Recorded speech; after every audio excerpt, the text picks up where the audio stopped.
창세기 11장 1절부터 9절까지 봉독하겠습니다. 온 땅의 구음이 하나이요 언어가 하나이었더라. 이에 그들이 동방으로 옮기다가 신할 평지를 만나 거기 거하고 서로 말하되, 자 벽돌을 만들어 견고히 굽자 하고, 이에 벽돌로 돌을 대신하며 역청으로 진흙을 대신하고, 또 말하되, 자 성과 대를 쌓아 대 꼭대기를 하늘에 닿게 하여 우리 이름을 내고 온 지면에 흩어짐을 면하자 하였더니, 여호와께서 인생들에 쌓는 성과 대를 보시려고 강림하셨더라. 여호와께서 가라사대, 이 무리가 한 족속이요 언어도 하나이므로 이같이 시작하였으니 이후로는 그 경영하는 일을 금지할 수 없으리로다. 자 우리가 내려가서 거기서 그들의 언어를 혼잡케 하여 그들로 서로 알아듣지 못하게 하자 하시고, 여호와께서 거기서 그들을 온 지면에 흩으신 고로 그들이 성 쌓기를 그쳤더라. 그러므로 그 이름을 바벨이라 하니, 이는 여호와께서 거기서 온 땅의 언어를 혼잡케 하셨음이라. 여호와께서 거기서 그들을 온 지면에 흩으셨더라. 오늘 이 창세기 11장 본문은 그 유명한 바벨탑 사건입니다. 노아 홍수를 겪은 인류는 스스로 흩어짐을 면하고, 그러니까 재난을 방지하고 자신들의 세상과 역량을 과시하는 의미에서 이 큰 성과 대를 쌓기로 하였습니다. 하나님은 내려오셔서 보시고 이것을 악하게 보시고 다 흩어버리셨습니다. 그리하여 바벨탑은 중도에 그 공사가 중단되고 맙니다. 이게 뭐 그렇게 크게 잘못한 일인가 하는 생각도 들으실 수 있고, 또 더 조심하고 우리가 교정해야 되는 나쁜 선입관은 하나님이 심사위원 같은 하나님같이 생각이 드는 것입니다. 앞에서 이미 노아 홍수를 우리는 겪었고, 이제 바벨탑 사건을 보는데, 가인이 아벨을 죽이고 이제 도망을 가서 큰 성을 쌓고 문명사회를 만들죠. 그들은 하나님을 믿지 않는 사회가 됐고, 하나님이 하나님을 알리시고 믿게 하신 쪽에까지, 사회에까지 영향을 미쳐서 이제 모두가 성경식 표현으로 하면 육체가 되어버리고 말았습니다.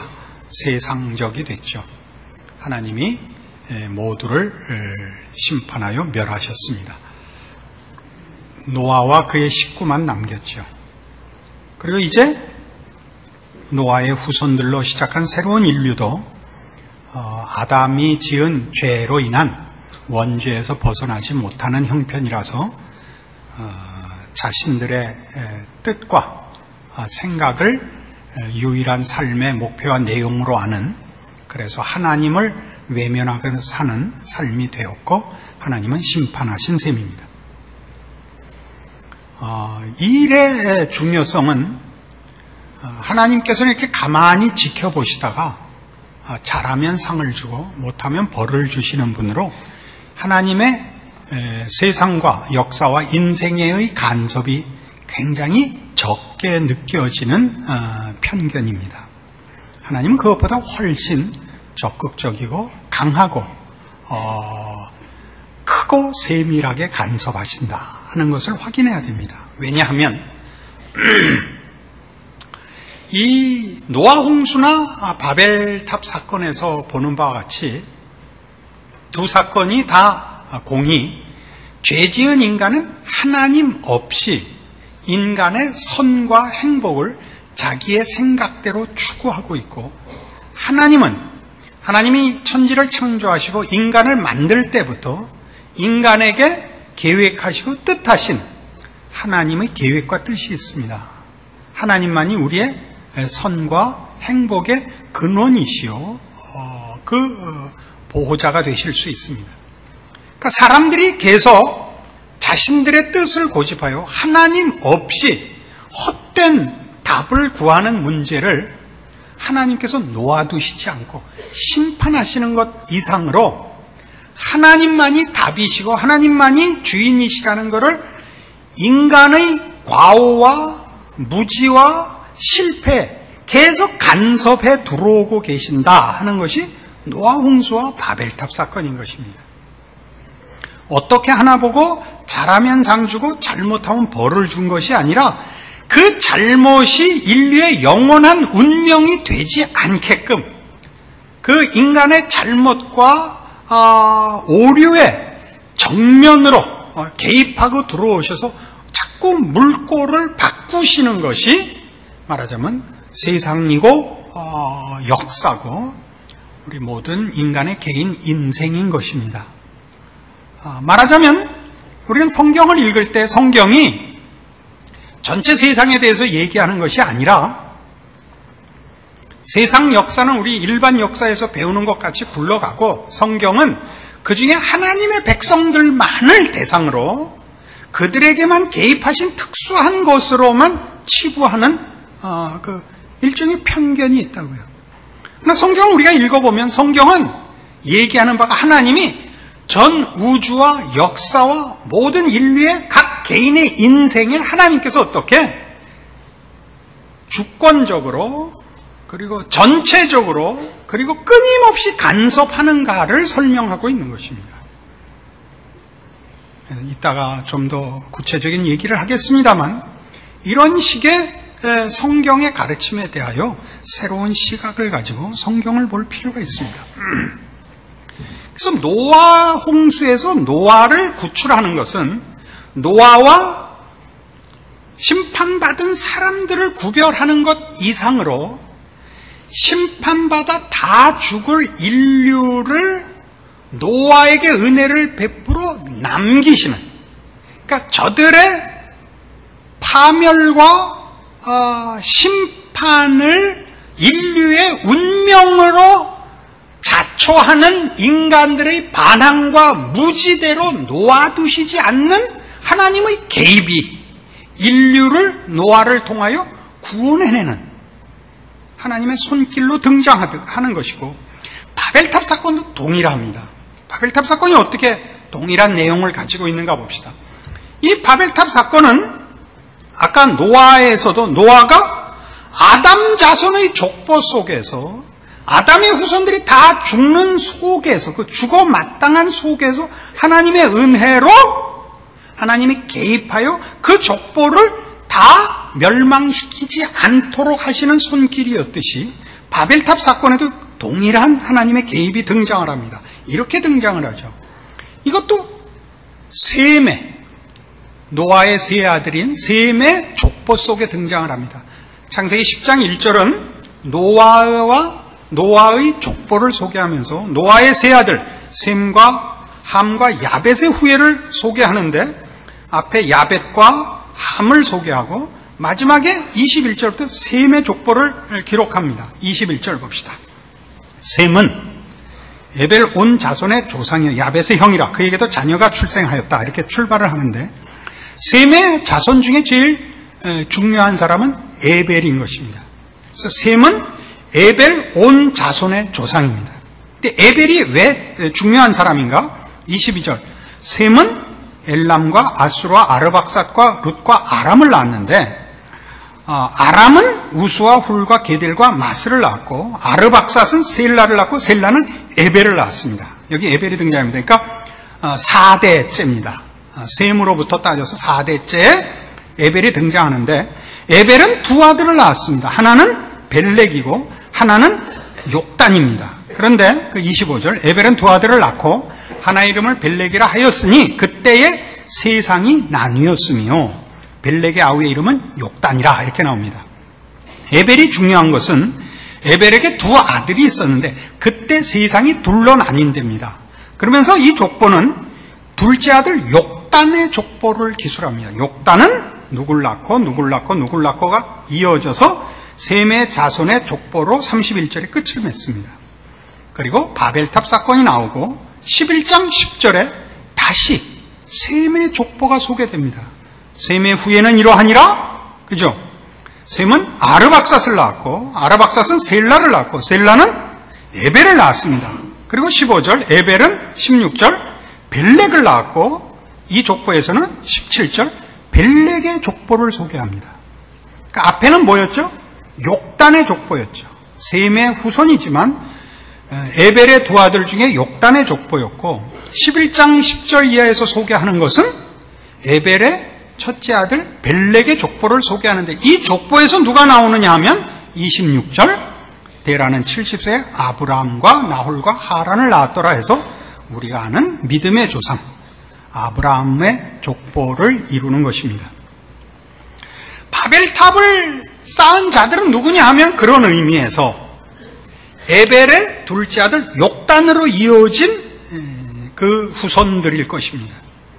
그러나 이 속에 말하자면 이건 다 누구냐면 노아의 후예요, 셈의 자손이요, 에벨의 두 아들입니다. 그죠? 그 속에 그들이 바벨탑을 쌓는 실력밖에 없는 하나님을 의지하여 살 신앙과 참다운 진리와 지식이 없는, 그래서 자기도 모르게 멸망을 자초하고 있는 이 역사의 세상에 하나님은 그 속에서 그 죽어 마땅한 죽음을 선택하는 자들 속에서 누구를 택하여? 벨렉을 택하여 그 가계 속에 아브라함을 준비하고 계시고 그를 통하여 이제 뭘 만들 것입니까? 모든 족속이 복을 받도록 하실 것입니다. 이 역사를 보는 우리의 눈입니다. 이 바벨탑을 쌓을 때 이 쌓은 사람들의 목적이 무엇이죠? 11장 4절에 이렇게 나옵니다. 우리 이름을 내고 지면에 흩어짐을 면하자. 행복과 안전과 하여튼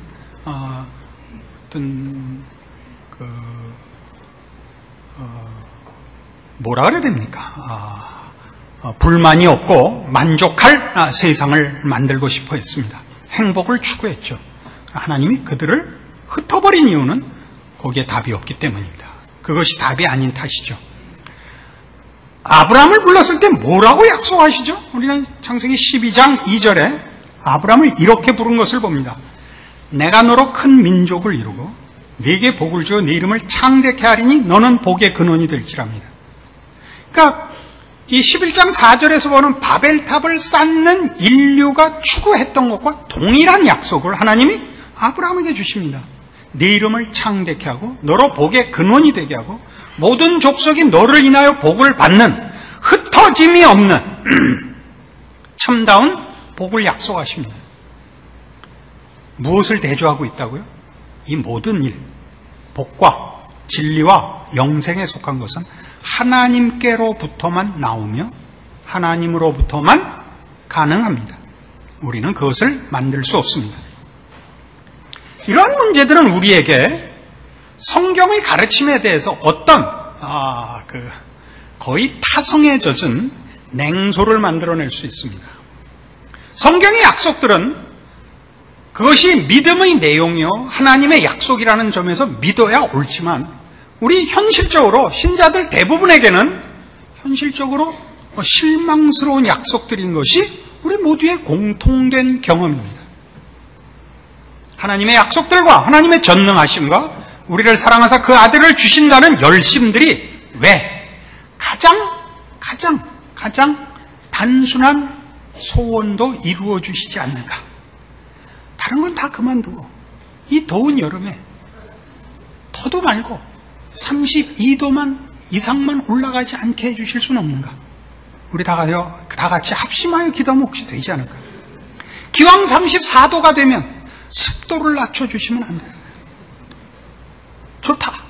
그럼 에어컨 틀고 살겠다. 그러면 에어컨 알러지만은 없게 해주셔야 되지 않나요? 이런 간단한 문제 하나님은 전혀 답을 안 하십니다. 어제도 33.9도였고 습도는 말할 수 없이 높고 그리고 해골이 뽀개지게 에어컨 알러지로 고생을 하고 있습니다.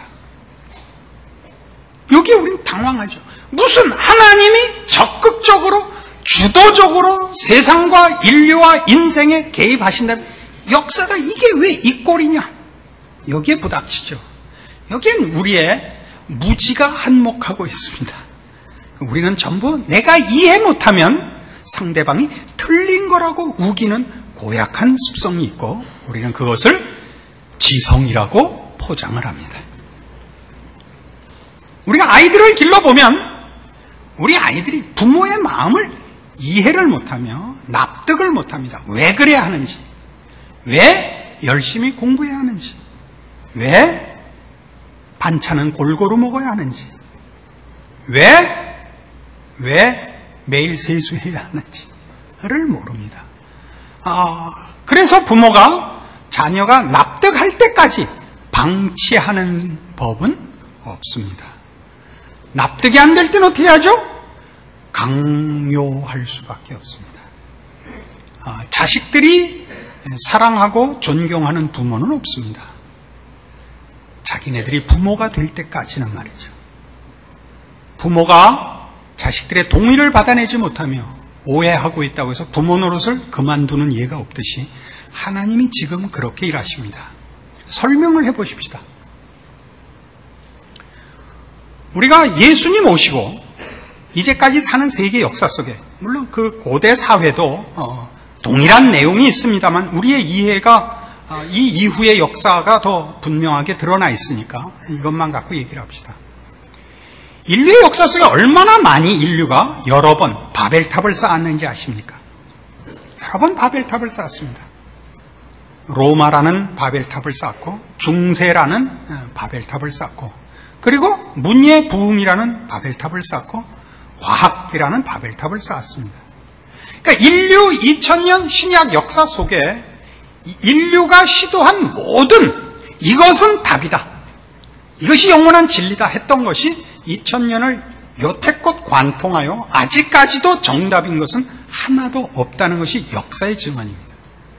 로마도 아니었고 중세의 종교, 기독교 신앙이 교권이 세상권 위에 서는 방법도 아니었고 문예부흥으로 인하여 발흥한 계몽과 과학도 아니었습니다.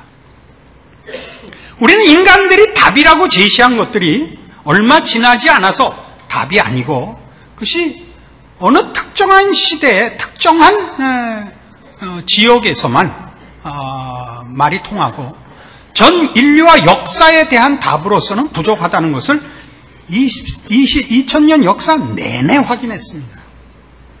그래서 사실 서구는 절망하고 있습니다. 서구는 우리 동양권이나 서구가 아닌 남미나 아프리카나 아시아권에 있는 사람들이 생각하는 것과 전혀 다른 현실에 와 있는데 비서구에 속하는 모든 사람들은 문명이 아직도 답이라는 생각을 갖고 있어서 그렇습니다. 서구는 문명이 답이 아니라는 걸 저들이 뼈저리게 느꼈기 때문에 저들은 절망하고 있습니다. 그들의 삶에 있어서 신앙에 있어서 그렇습니다. 서구 사회에 여러분이 여행을 가보시면 저들이 얼마나 그렇게 낙심과 절망에 쩔어 사는지 여러분 쉽게 보실 수 있습니다. 저들은 옛날에 한참 왕성했던 유적들로 먹고 삽니다. 그 유적 속에는 물론 당연히 교회도 있습니다. 그래서 교회에 교인은 모이지 않고 관광객만 모이고 있습니다. 저들이 놀랬던 것은 인간이 가능성이 있고 답을 만들 수 있다고 생각했다가 양차 대전을 겪으면서 1차 세계대전과 2차 세계대전을 겪으면서 문제가 밖을 환경을 개선하는 것이 아니라 인간 속을 개선해야 되고 그것이 가능성이 없다는 것을 발견한 절망이었습니다. 그러나 지금 우리 후진국들은 그 문명이라는 것이 서구가 그때 그랬던 것처럼 기독교 신앙의 한 답이고 허락한 특권인 줄로 알고 있기 때문에 후진국들은 그 절망하고 포기한 서구 사회의 문명에 대한 아직도 기대와 희망을 가지고 힘차게들 살고 있습니다.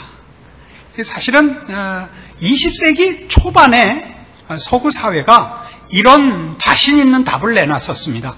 이 시대가 가기 전에 전 세계의 복음화가 가능하다라는 선교 보고를 했었습니다. 지금은 다 입 다물고 기독교만 구원이 있는 것이 아니다까지 후퇴해버렸습니다. 야심만만하고 자신의 찾던 구호가 한국엔 얼마나 많습니까?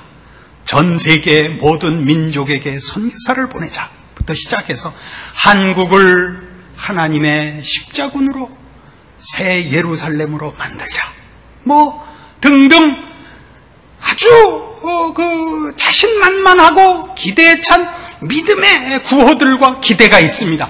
왜요? 하나님의 일하심을 아직 우리는 제대로 알지 못하고 세상적인 성공, 형통, 세상적인 영향 같은 것과 하나님이 일하시는 것이 어느 만큼 혼합되어 있는지 아직 모르고 있습니다.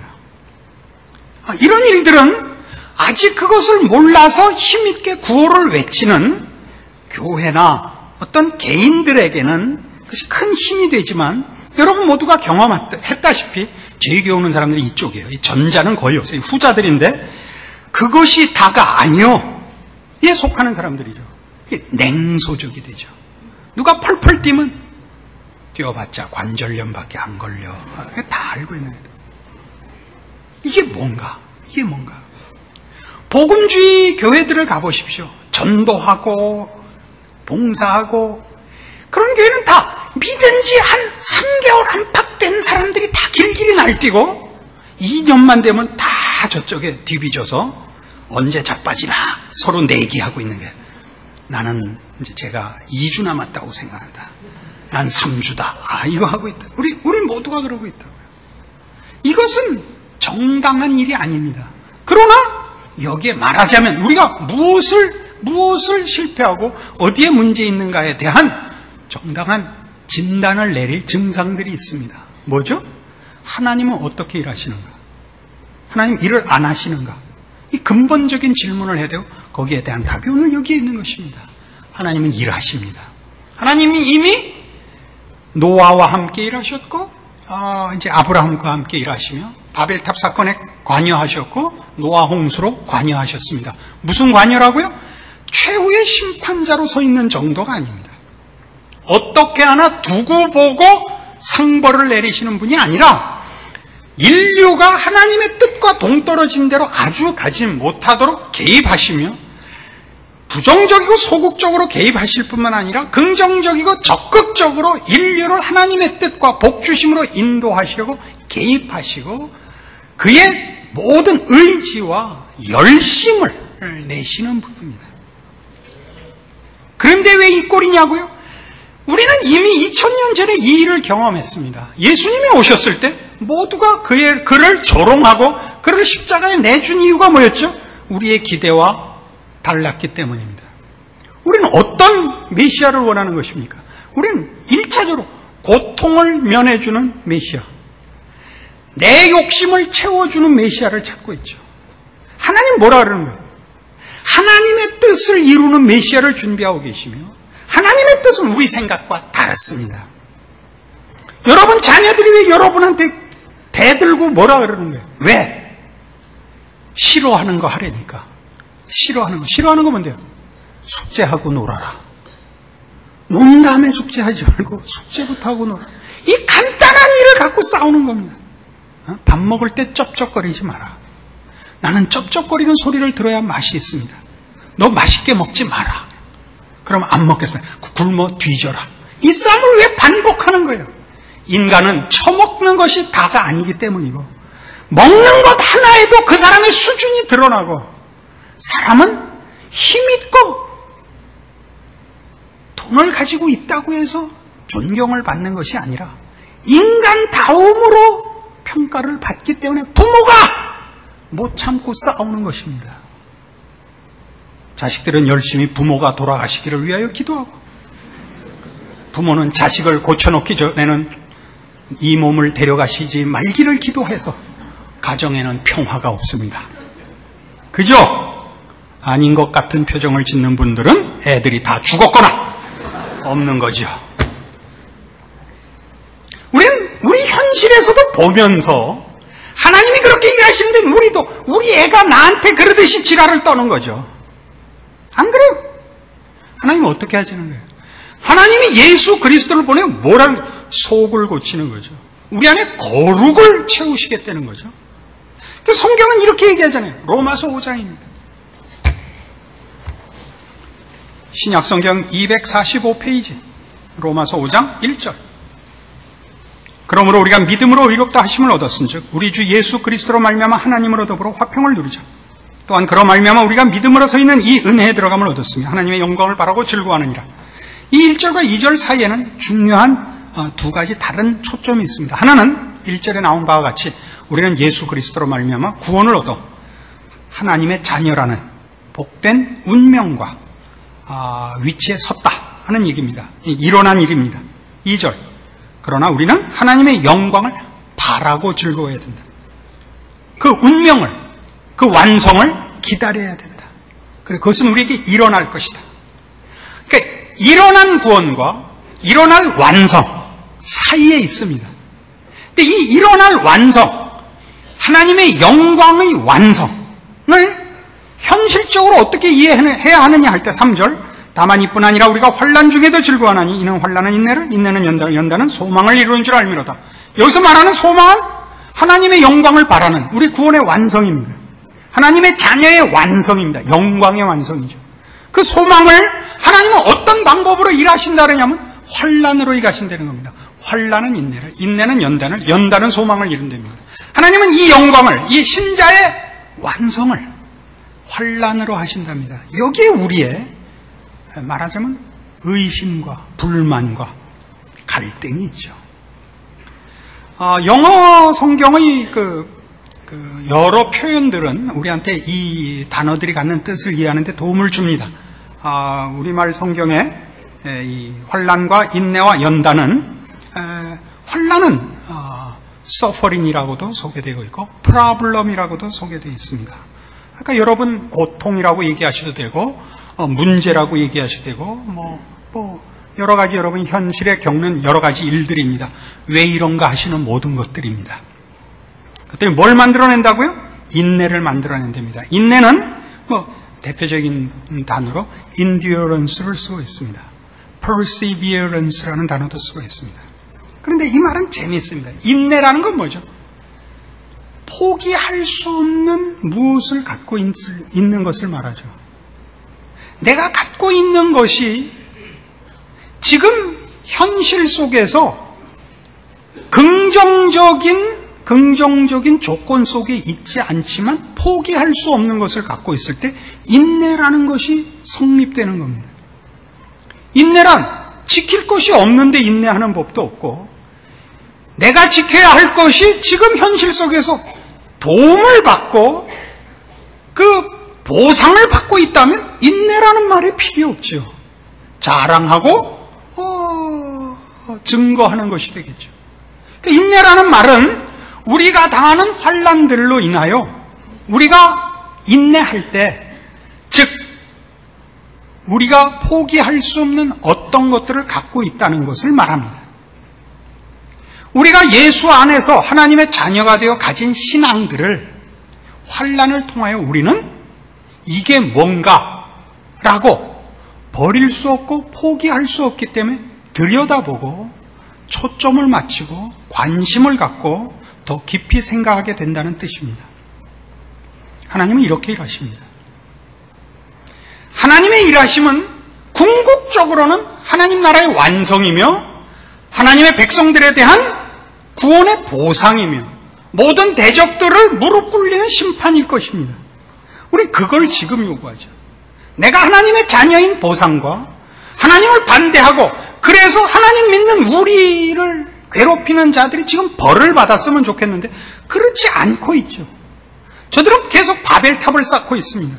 하나님 지금 심판하시자는 것이 아니라 그것이 바벨탑에 불과하다는 것을 역사 속에서 전 인류를 향하여 보여주고 있습니다. 이것은 하나님의 은혜로우신 개입이요 역사를 주도하시는 하나님의 사역의 은혜로우심입니다.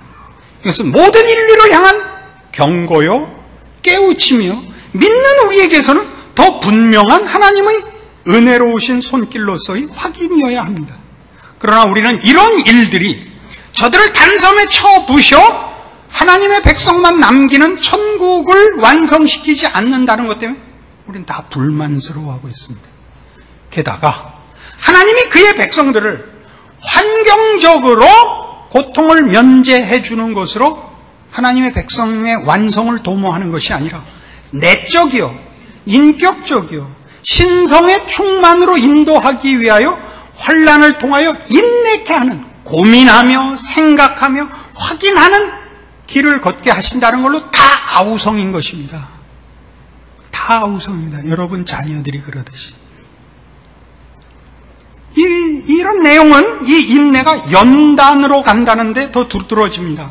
연단이라는 표현은 영어 번역본에서는 이렇게 여러 가지 단어를 씁니다. experience라는 단어를 씁니다. 경험을 얻는다. 아까 여기 어떤 지혜가 생긴다 그렇게 얘기할 수 있습니다. 캐릭터라는 단어도 씁니다. 어떤 특성을 만들어낸다.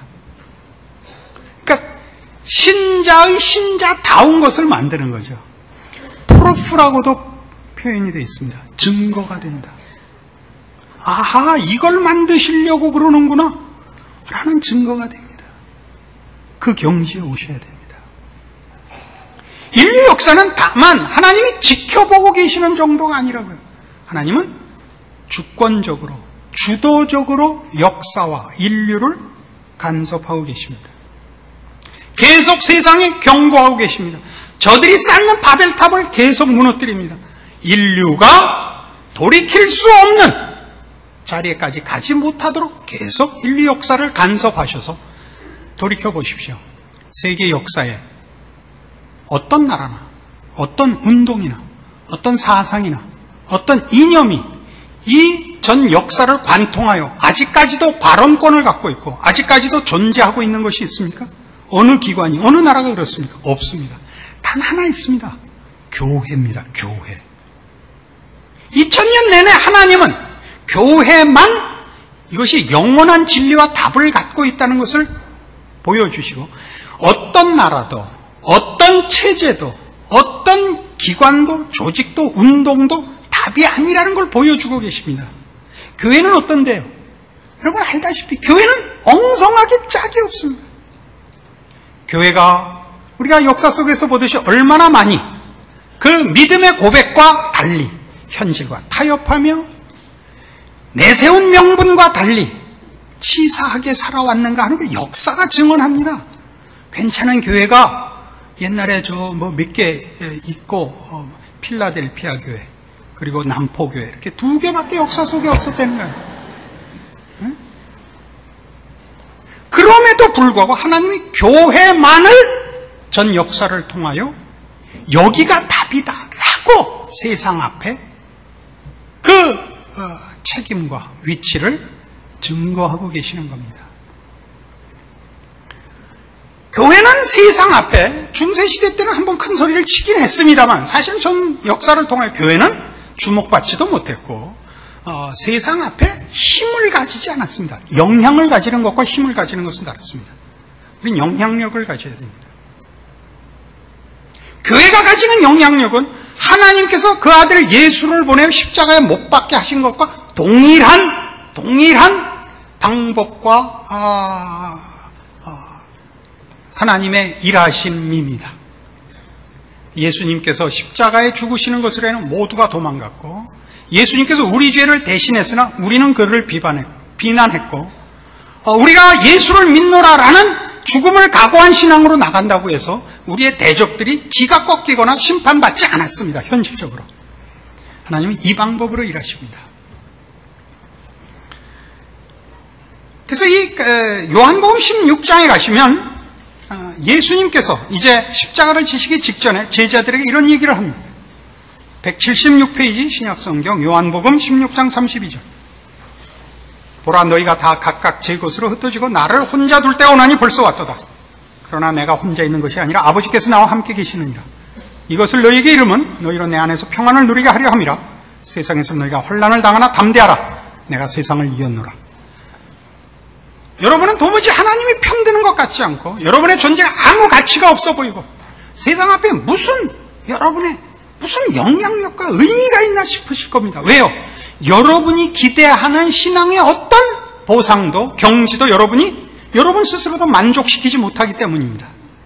하물며 자기가 항복 못하는데 세상이 항복하겠습니까? 이웃이 항복하겠습니까? 그러나 예수께서 십자가를 지실 때 그 제자들마저 다 도망가고 그가 고쳐주고 살려낸 모든 그에게 혜택을 입은 기적을 본 목도한 모든 사람이 그를 죽이라고 한 이유가 뭐였죠? 그들이 기대했던 메시아와 모습이 달랐기 때문입니다. 힘을 가진 메시아, 정복자 메시아, 환경을 고쳐주는 메시아가 아니었습니다. 그건 우리를 위해 죽는 어린 양이었습니다. 우리 그렇게 하나님의 손길입니다. 교회는 세상이 볼 때 별거 아닌 것 같습니다. 우리는 더더욱 그렇습니다. 그렇지 않습니다.